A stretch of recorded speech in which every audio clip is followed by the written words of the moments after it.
Sunday guidance from planet sun എന്താണ് എന്ന് നമുക്ക് നോക്കാം. നിങ്ങൾക്കുള്ള സൺഡേ ഗൈഡൻസ് എന്താണ്? Let's see.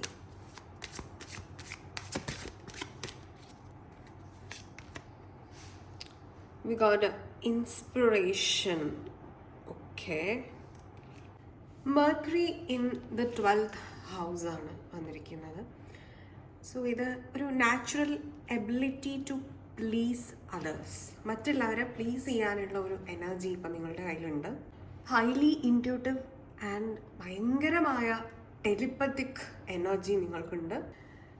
നിങ്ങൾക്ക് ഏതെങ്കിലും വ്യക്തികളോട് നേരിട്ട് പറയാൻ സാധിക്കാത്ത പല കാര്യങ്ങളും മനസ്സുകൊണ്ട് നിങ്ങൾ അവരോട് കമ്മ്യൂണിക്കേറ്റ് ചെയ്യുന്നത് പോലെ പറഞ്ഞു കഴിഞ്ഞാൽ ടെലിപ്പതിക്കലി ഇപ്പോൾ അവരത് റിസീവ് ചെയ്യുന്ന ഒരു എനർജിയിലാണ് നിൽക്കുന്നത്. അതുപോലെ ആർട്ടിസ്റ്റിക് ഫീൽഡിൽ വർക്ക് ചെയ്യുന്നവർക്ക് വളരെ നല്ല ഒരു എനർജി, അതായത് ക്രിയേറ്റീവ് പവർ യൂസ് ചെയ്യാൻ പറ്റുന്ന ഒരു എനർജിയിലാണ് ഇപ്പോൾ ഉള്ളത്.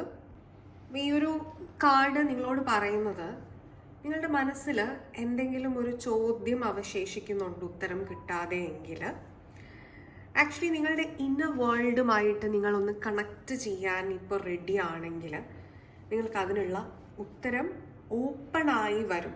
അതായത് വ്യക്തമായി നിങ്ങൾക്കത് ഓപ്പണായി വരും. നിങ്ങൾക്ക് ഓൾറെഡി ഇത് കാരണം അറിയുന്ന ഉത്തരമാണ്. നിങ്ങളുടെ മനസ്സിൽ നിങ്ങളുടെ ഈ ചോദ്യത്തിൻ്റെ ഉത്തരം വ്യക്തമായിട്ടുണ്ട്. പക്ഷെ നിങ്ങൾ റെഫ്യൂസ് ചെയ്യുവാണ്, അതറിയാമെന്നോ അല്ലെങ്കിൽ അത് ഫേസ് ചെയ്യാനോ നിങ്ങൾ റെഫ്യൂസ് ചെയ്യുവാണ്. അപ്പം അതിനെ നിങ്ങൾക്ക് ഫേസ് ചെയ്യാനുള്ള ഒരു പവർ നിങ്ങളുടെ ഉള്ളിൽ നിന്ന് ഉണ്ടാക്കിയെടുക്കാൻ സാധിക്കും എന്നുള്ള ഒരു എനർജിയാണ്. മൈൻഡ് റീഡിങ് ചെയ്യാൻ നിങ്ങൾക്ക് സാധിക്കുന്ന ഒരു എനർജി ഉണ്ട്. എക്സ്ക്യൂസസ് പറഞ്ഞ് എല്ലാത്തൊന്നും ഒഴിയാതിരിക്കുക. Try to face it. നിങ്ങളുടെ ഭയത്തെ ഫേസ് ചെയ്യുക.